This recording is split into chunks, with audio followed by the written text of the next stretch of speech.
everybody, and welcome to Life After Death and Beyond with me. I'm James. I'm Praagh, and my good friend Kelly White, co-host. She's not here tonight. She's out doing some things for herself, helping herself, self-healing. I say we got to help ourselves sometimes, take some time off. So I told her to take some time off.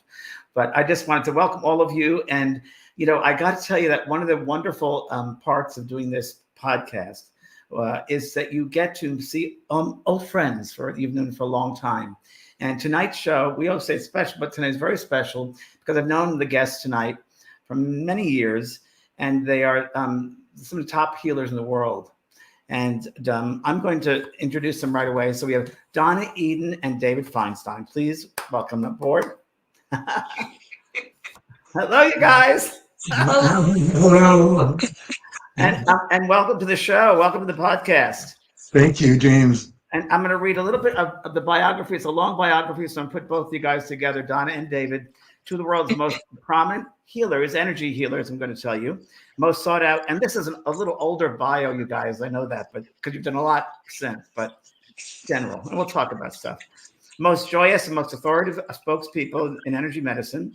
And Donna's abilities as a healer are legendary. And she has taught some 30,000 people worldwide. That's more than that now.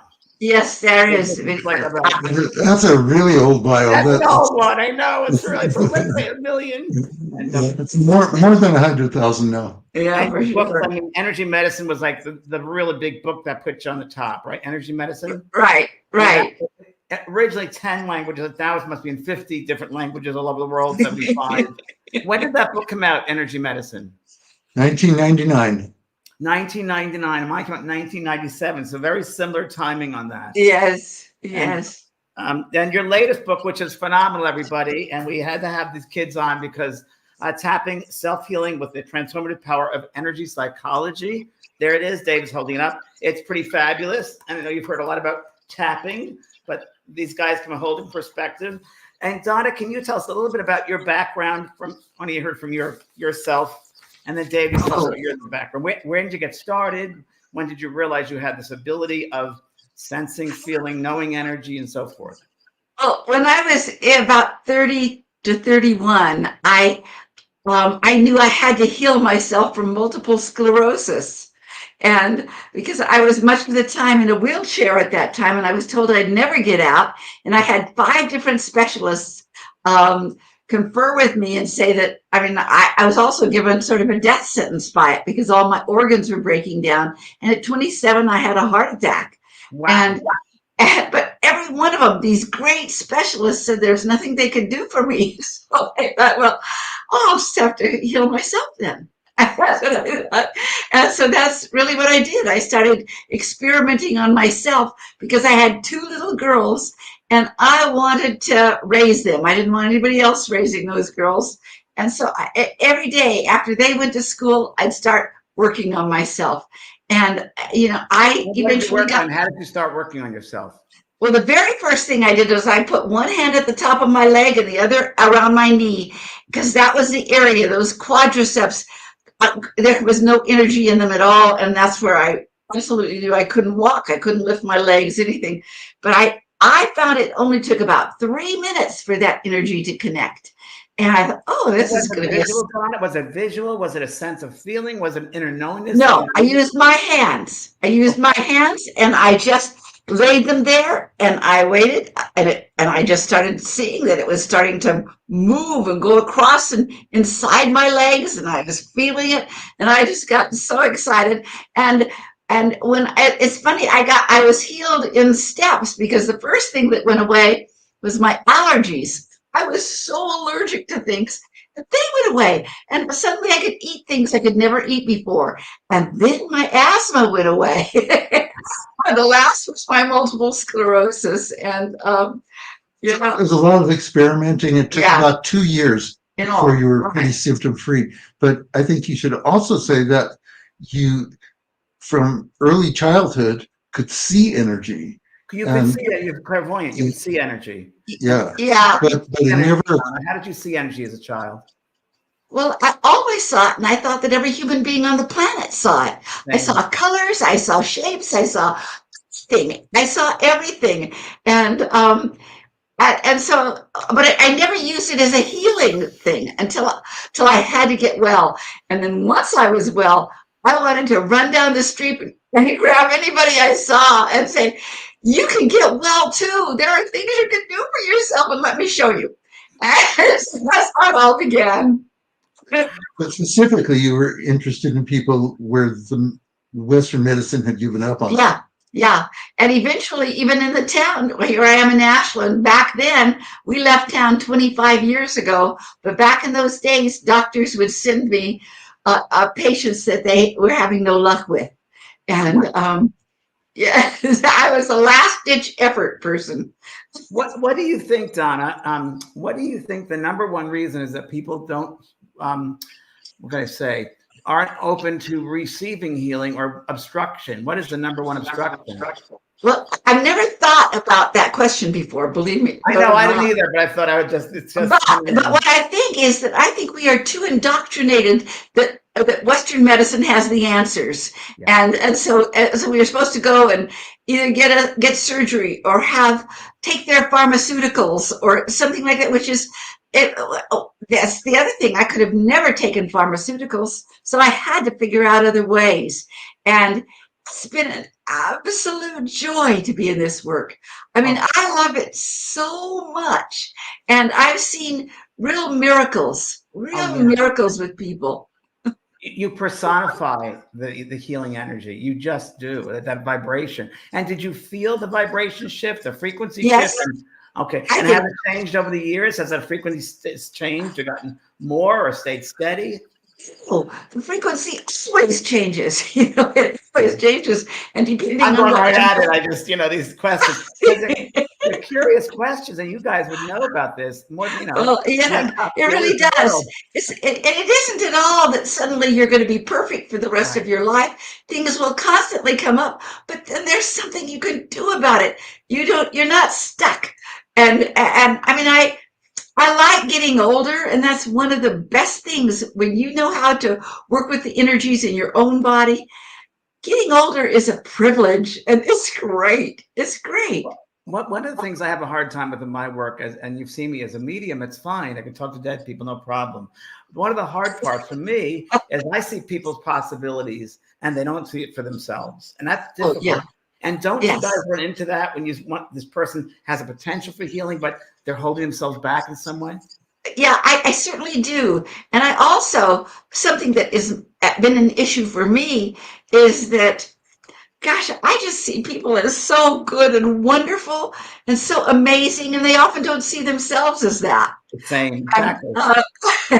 So it's just such a joy to be able to teach people this. I love it. And you have, that you've done so much, you two. And first of all, go back, David, your background. Right. Well, I got into energy work through marriage. I knew you were going to say that.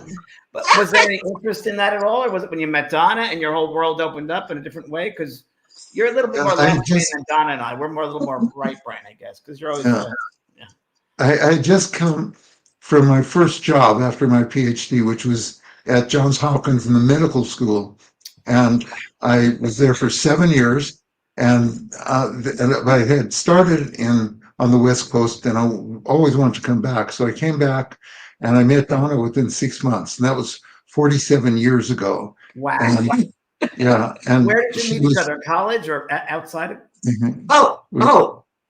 Can I tell? Yes, please. I just returned from Fiji, and the kids and I and their dad had lived there for a while. Okay. And I came back, and I was really in culture shock. And I was going to leave San Diego and go find a little town to live in because I couldn't even, I could taste food and what it was packaged in. I was so sensitive. Yeah. So there was a class coming up that you could take for free because all the classes were beginning again, and you could come that first week, and this was called bioenergetics. And I thought for sure that would be, it's energy, it's biology, it's energy, but it wasn't that at all. But anyway, I went to it, and as soon as I walked in the class, everybody was in a circle, and David was to my right. And I just saw his profile, and I heard a voice that said, "This man is deeply in love with you and will spend the rest of his life with you." He didn't hear it for about 7 years. I hate when that happens. And David, what were you in med school for? What was your study? What were you interested in? Well, I'm a clinical psychologist, and I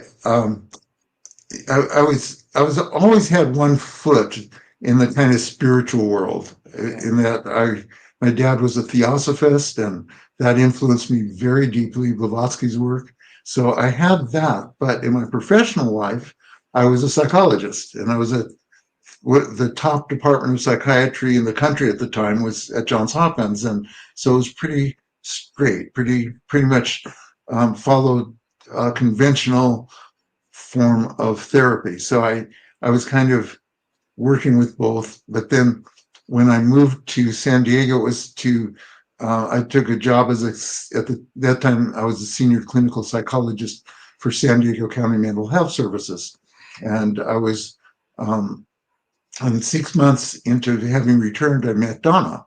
This is 47 years ago. Wow. Donna didn't say, he said, "Were you in college? How old are you?" I'm 81. Ageless. I'm 81. Are you really? Yes. Like 70. And James, I am so proud of my daughter. Yeah. Wow. The two of you together are a force, without a doubt. And David, I'm gonna give you some kudos here, because the many books you've written. How many books are there now? 15, 20 books you've written, both of you? How many books have you written? I've written 9 books. And Donna, and you together? Donna and I have written together, I think, about 4 or 5.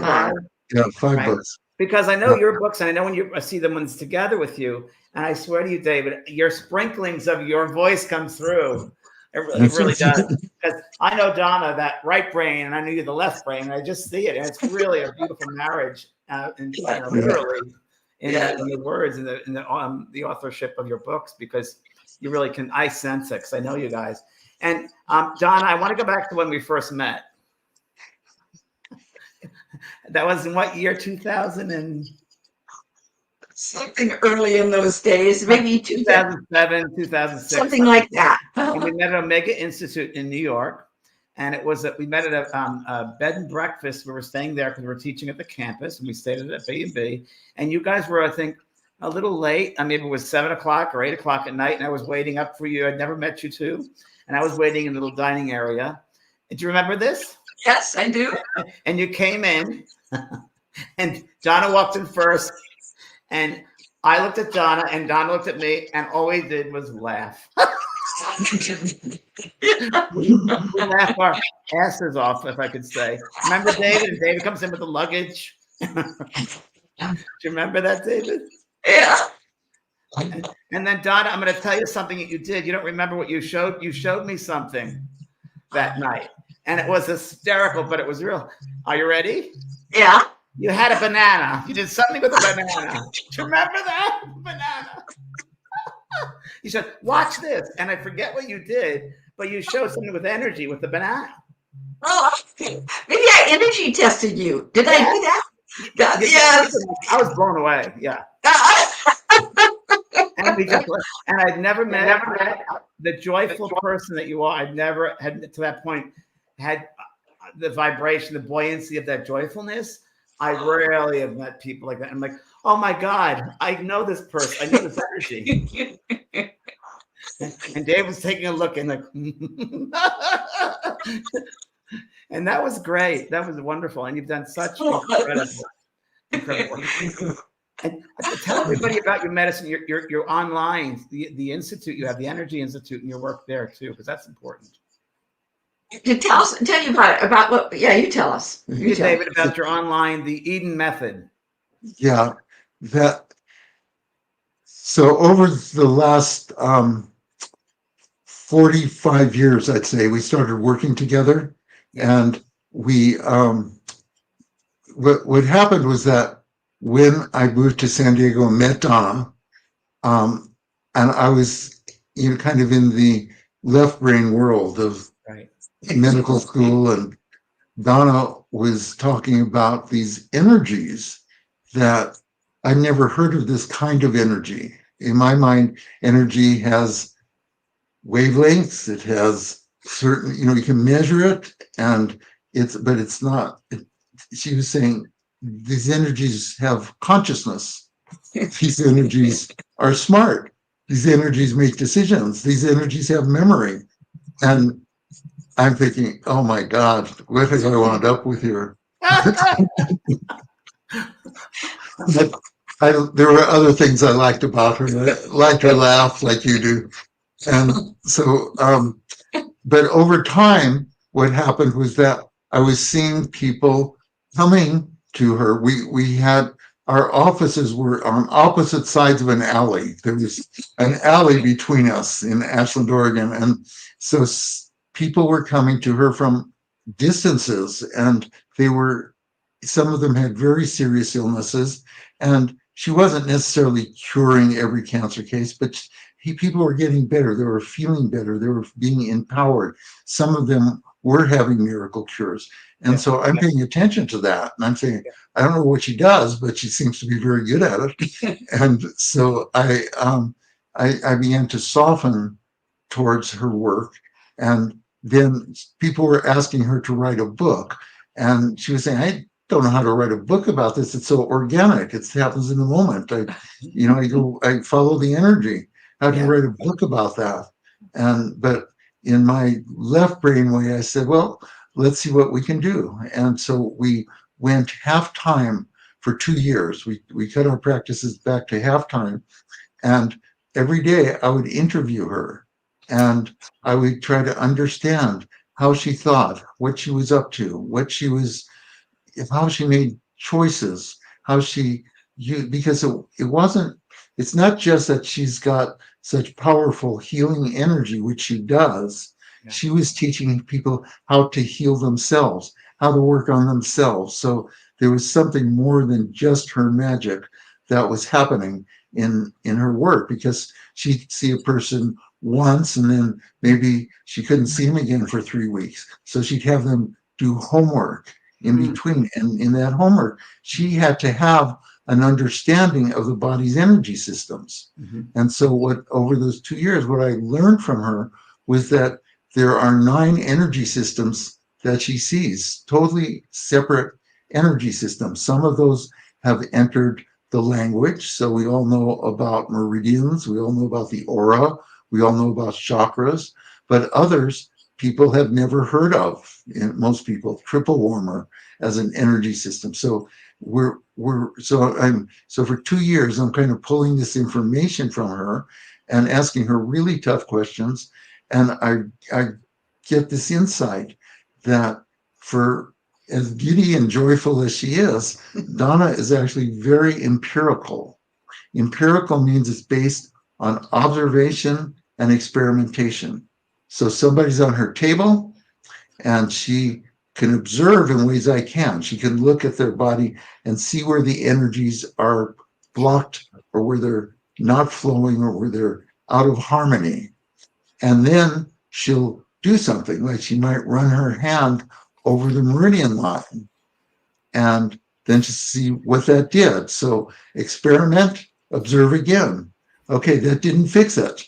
So what should we do next? Okay, well, the energy that goes to that meridian seems to be where the problem might be, because it has to feed it. So we'll open that energy. So she'll do that. Did that fix it? Usually it would, but let's say it didn't. She might then say, okay, well, the chakra that's over that meridian, that might be where the problem is. It might be in such disharmony that's interfering with the flow of the meridian. Fix that. So it's observe, experiment, very empirical. So she doesn't have easy formulas. This is how you fix cancer. This is how, because everybody is different. One of her favorite sayings is energy is as unique as a thumbprint. That's right. Oh my God, I haven't heard that in years. That's right. Exactly.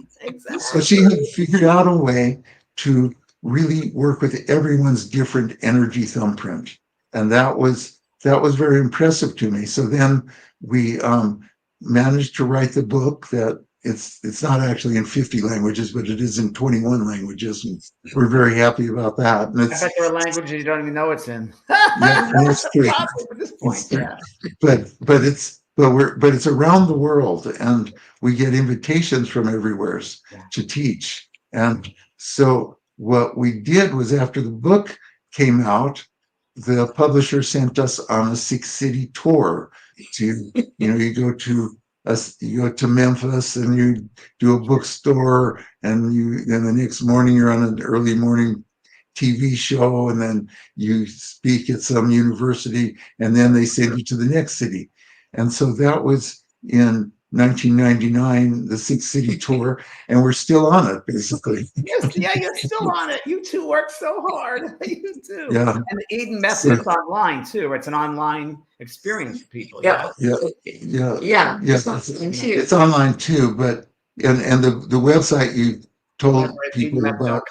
Yeah, it's really amazing, and it's amazing you're sharing with everybody. And it's just so pure. You're both so pure of heart, and really interesting. And tell us about the new book, and it's a tapping book. So tell us about how that came about, please, because that's a great book too, which will be a classic. Yes. Well, that can I tell you a little bit about the show the cover again, Dave. Behind it. So show the cover, show the book. Okay, so it's a great cover. There it is. There you go. So Donna kind of warmed me up for energy medicine, but I never saw what that had to do with my field as a psychologist. Oh. And so right as we're finishing the book, I was running a supervision group for other therapists, and they would come in once a week and they talk about their toughest cases, and I give counsel on how they might think about it. And in this group, one of the women started studying these tapping therapies, and she started talking about it in the group. And I thought, this is really stupid. I mean, tapping on the body, what does that have to do with changing psychological anything? And so, and I tried to give her the benefit of the doubt. So I went and looked it up, and there was absolutely no research on it. There were just these big claims of things like, rapid cures of phobia, but there was no research. And so I just discounted her. I was not rude, I was professional, but I kind of steered her away from talking about it in my supervision group. And as you know, when you really judge something harshly, it often comes back to bite you in the butt. So here I am 45 years later on your program talking about this tapping. But the tapping book came out last year, right? The tapping just came out a few months ago. The paperback just a few months ago. Yeah. And so what? There's been some tapping books, of course, before this, right? Yeah. So yours. So let me tell you about what convinced me. Yeah. Because I had to be turned around, because Donna turned me around about her work, but this would just look too ridiculous. But after the book came out, we started doing workshops on energy medicine, on Donna's work. And I'd come along, and my job was to carry the books and the luggage and left brain right, yes. And crack the jokes and grounder, yes. Right. Grounder. So, but about 15% of the people that come to Donna's classes are therapists, and people were asking me about these tapping therapies. So I didn't know anything. So, you can judge it. I had my judgments, but I didn't know anything about it. So I couldn't even defend my judgments. Excuse me.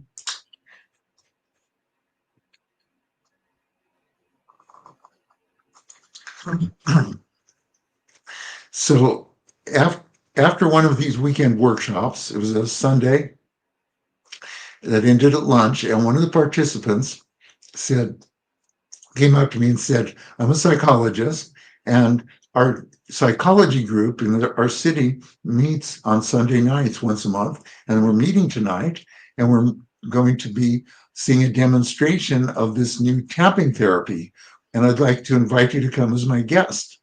And I thought, oh God, I guess I better find out something about this, even though it looks so ridiculous. So I came in with my skeptic's hat on, and there was about a dozen psychologists in somebody's home, somebody's living room, all sitting in a circle. And the program that night was that one of the therapists that was learning the tapping had invited he was very impressed with it. So he had told the group, bring one of your clients that isn't responding to your work. And so one of the therapists brought a woman, and with us in a circle, the two of them got in the middle with chairs facing each other, and he starts interviewing her. And I'm thinking, okay, how in the world is he going to introduce this as a serious? So I'm listening, and he asks her about the history of her symptoms. And I'm thinking, okay, well, that's a good way to start. And then he asked her about attempts to treat her symptoms. I'm thinking, okay, this is good. And then she had what her problem was she had an extreme phobia of being in closed spaces. So she could not be in an elevator, for instance. And it really got in the way of her life, because she couldn't, like, if she was going on a trip, she had to map out the tunnels. Are there any long tunnels? Because if there's long tunnels, it's just too terrifying. So he asked her to give a rating of 0 to 10 of how much distress she felt when she imagined herself being in an elevator. And I'm thinking, well, okay, that's reasonable, because that technique is used in lots of different therapies. I was using it in systematic desensitization, so this is fine. And then he says, okay, now I want you to do what I do and say what I say. Just repeat what I say. So he goes, and she starts tapping on these points, saying fear of elevators, fear of elevators, fear of elevators, fear of elevators, fear. And I'm going, oh my God, she is just putting this hypnotic suggestion into her nervous system. What is he doing? This is malpractice. Do I have to stop him? Do I have to report him? What's my responsibility? Right. But after about 2 minutes of this strange incantation, he asked her to imagine being in an elevator again and give it a rating, and it's down to a 7. And I thought, well, that's odd. And then another round of tapping, another rating, it's down to a 5. And I'm not knowing whether to believe my eyes and ears or believe my beliefs. And so I'm having some cognitive dissonance, but then I figured out, okay, I get it. She's having a kind of a Stockholm effect, where she's gotten some affection for him, and she doesn't want to embarrass him in front of his colleagues. Right. So then another round of tapping, but she's back up to a 7. And I'm going, oh, I knew it wouldn't work. I knew it wouldn't work. It's just fluctuations of doing this in front of a group. But he said, when it went from a 5 to a 7, what was going on in your mind? And she said, well, it was very interesting, because I had a memory I haven't had for decades. When I was about 8, I was playing with my older brothers, and we had this big appliance box, like a refrigerator might come in. And one of us would get in, and the others would push them, and it was great fun. And it was my turn. They pushed me against a wall, and the only flaps that opened were against the wall, and I couldn't get out. They laughed, making fun of me, and I just started screaming and screaming and screaming and screaming. And so now you can see she's really activated. She's up to a 10 again. She's really in that memory where she was just in total darkness, trapped and screaming. And the therapist just kind of stays really steady with her, gets eye contact, and gets her to breathe more regularly, and then has her start tapping again. And now they're not using any words, because she's already in it. You use the words to get the person into that activated state. So there she is tapping, and you just watch her get more and more calm, more and more quickly. And then when she's a little bit more calm, then he has words. So he has words like, that it was a long time ago. I'm safe now. And then he gets it all the way down to 0. Then he goes through other aspects of it. He starts to deal with her resentment towards her brother for doing that to her. And she hadn't really thought about that, but boy, it was there, that resentment and her anger, that for the last 40 years, she's had these symptoms that go back to that moment, and how angry she is about that. And so he gets every aspect down to 0, because a round of tapping only takes about 2 minutes. So you can do a lot of different themes in a very short period of time. So she's down into a 0 on that memory. And then they go back to the elevator, and she's at a 3, even though they haven't been working on the elevator. So it's gone from a 7 down to a 3. He quickly gets that down to a 0, and everybody's just going, wow. And then, psychologists like to test things. So somebody points out that in this house, there's a closet for a coat closet. And wow. so that she can walk in. And so the therapist is very sensitive, and he says, okay, you're not trying to prove anything to anybody. We don't want to re-traumatize you. But if you have any anxiety at all, you just open that door and walk out. And so she agreed, and she gets in and closes the door. And then it's about half a minute goes by, and it's a long time of silence. And then a minute goes by. And so imagine a dozen therapists now hovering around this door, all staring at this door.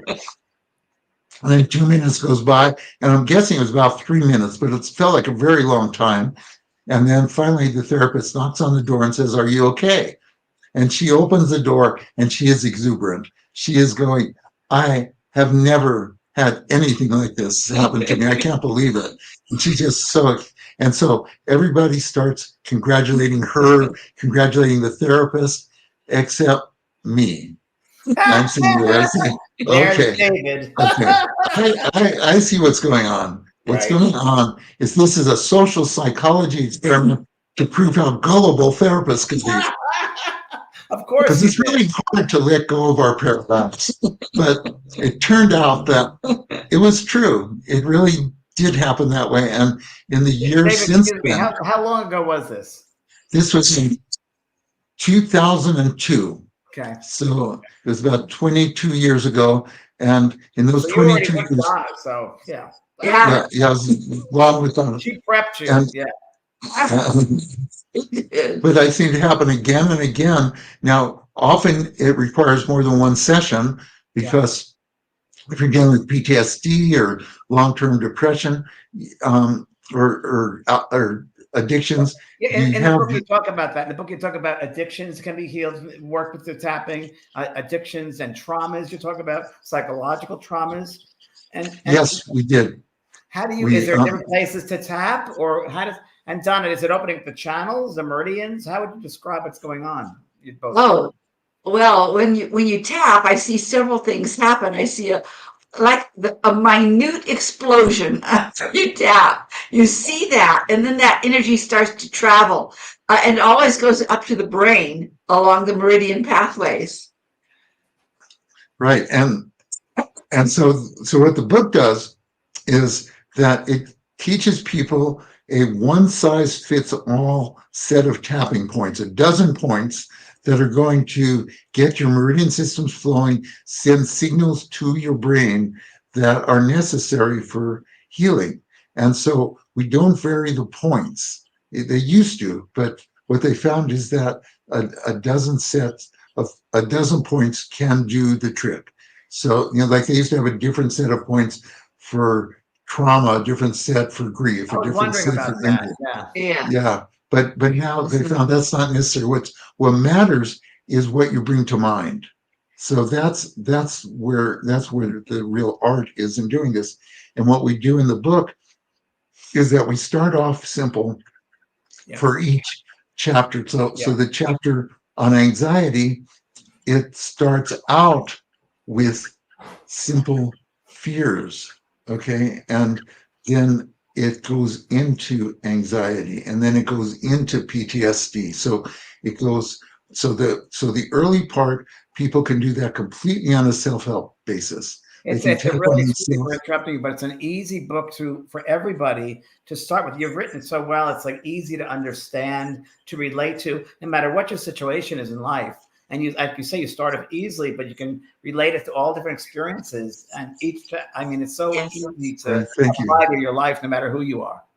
Yes, and so what we did with the chapter, whether it's anxiety started with fear, or if it's a chapter about depression, we start it with worry and sadness, things that are everyday, that people deal with every day. And we give some very simple instructions for dealing with those. But then as it goes into depression, as the habits chapter goes into addictions, we talk about how how if you're in therapy, here are things you can do so that your therapy will be more effective. And so it's talking about, it's giving more sophisticated things. But we suggest if you're dealing with a serious addiction, be with a therapist, be with somebody that is skilled. If you have a lifelong history of depression, be with a therapist that can really do a good assessment. But here are techniques you can use. And we also designed the book so we're talking to the therapist. So therapists that don't know tapping It's can great. see how to integrate it into their An practice. introduction. You've written an introduction for them. So if this is brand new to them, they'll understand it and integrate Yes. it.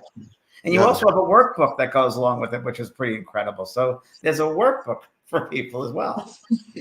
Yeah. And let me ask you. So when I was reading the book, and it's interesting because because I know you two, but I kind of pretend I don't know you two. And as I'm reading it, and I'm just feeling like, as I'm reading, it's like, wow, they've opened up that space for people to accept the healing, to open up that space that they're ready to receive the healing. And kind of it is kind of like where you place your mind, the mind space. You're opening up that space for them to receive the healing. So like if they take the book and they read the book, you know that the action is, I want to be healed, or I want information. Because I think on some level, they go for the book because they want to be healed on some level, right? So you create that space for healing. Yeah, it's so important, that preliminary work, that people tend to want to get over their problem, so the problem becomes an enemy. And as soon as your problem is an enemy, then there's an energetic that makes it much more difficult to overcome it. So we teach people to really accept that whatever the problem is, that this is what their history, their destiny has given them, and it is a part of their journey. So you embrace it before you overcome it. So this is a question I want to ask you guys. To me, so what part of it, like when someone wants a healing, what part of it is destiny, a destiny point that they have to have cancer, they have to have some disease, and are there some that they have to go through it, they can't be healed per se, and they have to go through that journey of learning something through that. Do you find that as well in your work? Can I speak? Yeah. Absolutely. Absolutely. I mean, I'm very, very sure that multiple sclerosis was mine, that I was to have that. And that I would never be me today had I not gone through that. Exactly. And sometimes I think that some people they're not going to get the healing in this lifetime, but there is a healing. They can still have a healing even if they die, if that makes sense. Yes. And I've experienced that. I've always seen that when somebody came to me, and if they had a very cloudy, like I don't know, almost smokiness around inside and around their aura, I it understand. was like, wow, that was their journey, is to probably die. That's part of the healing, is to go through that. And so And the other way, the other thing as well is it can be brought back from for previous lifetimes into this oh, lifetime. absolutely. Absolutely it can. Yes, yeah. And I've become more and more interested. I always have been interested in that, but it's become stronger in me lately, for whatever reason. Just even our ancestors, as well as other lifetimes, the things that can come through. Yeah, it's really becomes a beautiful journey when people are really able to get that this is a lesson, Yeah. and there's many kind of barriers to getting there. People self-blame. We even if somebody is got lung cancer because they were smokers and they're blaming themselves, there's a way to get the whole life story and to help them to accept that they're doing the best life they know how to do, and there are things to learn, there are ways to grow, but this is what life is presented, and so to really deal with it. And often miracles do happen. Oh, I've seen such miracles, Yeah. such miracles, and it is. You're both the miracles. And yeah, and you actually get that it's a privilege to have gone through something. It's a privilege and what you have learned, and it sets you free in new ways, and It's and then exciting, isn't it? yeah. Let me ask you a quick question that my Virgo mind here, going into my clinical Virgo mind. So when you work on people with David or Donna with your method, and you work with them, you see the energy, right? Whether it's cloudy or gray or whatever. Percentage-wise, when you see them, their space, how much of that energy that's colored, distorted, is other people's energy in their space? And it doesn't It belong can to be that. them. It can belong to Yes, somebody else. it Do you can see that? absolutely be that. It can absolutely be that. One of the classes that I have taught before, gosh, I haven't taught it in a long time. I think I'd like to use it again. Good, Donna. Is how to really embrace somebody else's energy and who they are, and at the same time allow it to go back or to go through. If you're somebody who takes on energy and it goes into your body, how to move it through. And It's real and important. it's just, yeah, it's just all learning, and it's good. And as David said earlier, this is the school for the soul. This earth is Yes. one of our schools that we have so many schools, and this one Yes. is the hard school, but there's so many incredible lessons to learn here. There are so many lessons to learn here. Yeah, and that's one of the great things about getting older. You've learned an awful lot by this time, and it's easier. As you're speaking, I'm thinking also of the meridian, the tapping that you're doing, and I was wondering if, as you're tapping, you're saying there are certain things you can say, but also, what am I learning from this? What am I learning from this? Can you do that as well? I assume, yeah. What's the lesson? What's the lesson here? What is the lesson? Yeah. I mean, there's all different ways, isn't there? Yes, there are. There are all different ways. And you guys are going to be tell everybody what you're going to be working, because you're very exciting things going on. Do you want to talk about that? Okay. Well, the first one is we're going to San Diego with those are advanced classes. it is advanced classes. The next thing that we're really excited about in December, we're doing a cruise. That's what I want to talk about. That's what I'm talking about, David. Yeah, thank you. Cruise. And so that is going to it's a river cruise. It's a small boat, about 100 people, and they're all going to be energy medicine people. They don't have to have studied with us, but they just have to be interested in energy medicine. Yeah, it's going to be a great one. I want to go. I want to go. I want to go. Are there still spaces available? In all the little Christmas villages, we're going to pass and hop off the boat, and everybody's got to bring an extra suitcase just for the stuff they're going to buy. Wow. And this is the first time you've done this, right? You've never done this before? Never done this one. We have taken we've led a couple of cruises before, up to Alaska and on another river cruise. We love river cruises because you can get I've up. never done one. I always wanted to do one, so I'm going to be with you in spirit. Yeah, okay. And you must think feel about it. With all those energy workers, you must feel that boat really rise. Yes. Yeah, it's going to be wonderful. It's going to be wonderful. And And then we're going off to Scotland to teach too. Tell people about that. That's really interesting. Oh, well, that's An advanced class. Is that an an advanced advanced class. We have a certification program, so it's part of our certification program. And these The people Eden Method is how people find you. EdenMethod.com. Eden Method or energy medicine. Or That's energy, I went on the that website. EdenMethod.com. Eden Method, yeah. Eden Method. EdenMethod.com. David, hold up the book again, please. Yes. What's happening? So the workbook that you referred to actually preceded this, and everything that's in the workbook is in this book. So there's They just the need that workbook. one book. Okay. Yeah, so the workbook's out of date. So it's just tapping book. Just tapping. And you get that anywhere you can. I mean, it's doing very Yeah, well. you get it Amazon, Barnes and Noble, It's a bookstores. great book. It's a real important book, is really what it is. It's important. May I say something about the book? Because Yes. you mentioned it before. There are other tapping books, and there have been, and they're great. But this one is different. David has the most brilliant brain, and I can second that. Yeah. Yes, and he's done amazing research. He wanted a book where people could say, this has been really proven. This is, that kind of thing. Yeah, it's very true, David. I mean, I've known a lot of people that did the tapping and wrote books about it before, but you're right, because I was also, being that Virgo, looking for the research behind it, and I couldn't find much research. Yeah.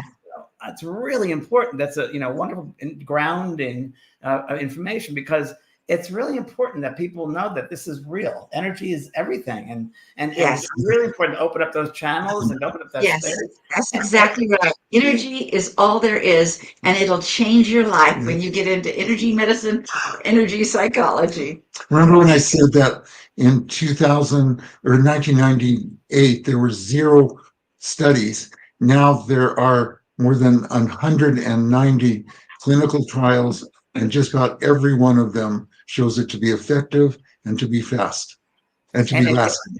Well, the consciousness is shifting. Don't you believe it's shifting? It has to be. Absolutely. Absolutely. We started this journey a long time ago, 40 years ago, right? It's a different world now, thank goodness. It is a different world. It is a different world. And so much can be done on Zoom now.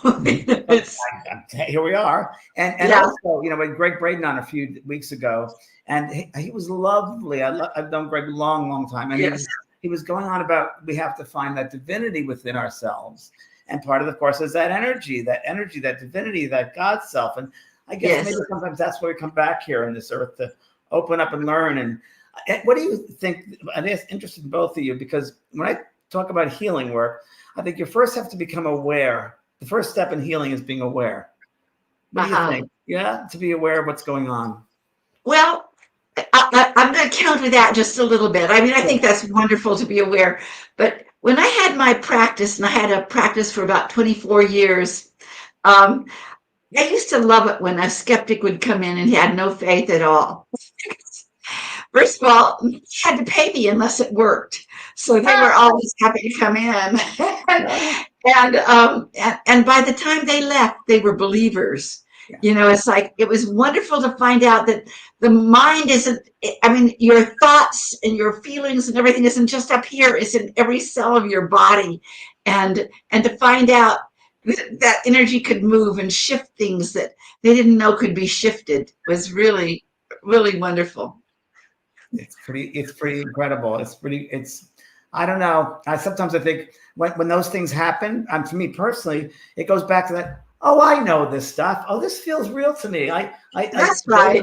Right? You go, I kind of know this on some level. I'm kind of aware of this. Yes. I've read this before. In some lifetime. Yes. Yeah. Yes, that's it. That's knowledge and wisdom that we've had many lifetimes. I'm sure. Yeah. In many places, spaces, and galaxies, and ways of being. Yeah. Yes. Well, it's great to see you two. Really spend time with you and share the space. Oh, it's wonderful to see you. It is wonderful to see you. It's always sweet. You really, you have an effect on us, at least. And I've seen you present to large groups, and you have an effect on that of just spreading joy. You just spread joy. Yeah. That's all there is. Thank you, David. You're married to Miss Joy over here, so it's easy. Well, Thank we're you looking very, forward to very much. seeing you. We're looking forward to seeing you sometime. Yes, when you come down to San Diego, you ring me up now. Okay. Okay. All Okay, right. stay online and stay on afterwards if you say goodbye to everybody. Okay, stay on. Okay. All right. Okay. Thanks, everybody. Thanks for. Thank you, Thank you. Bye bye.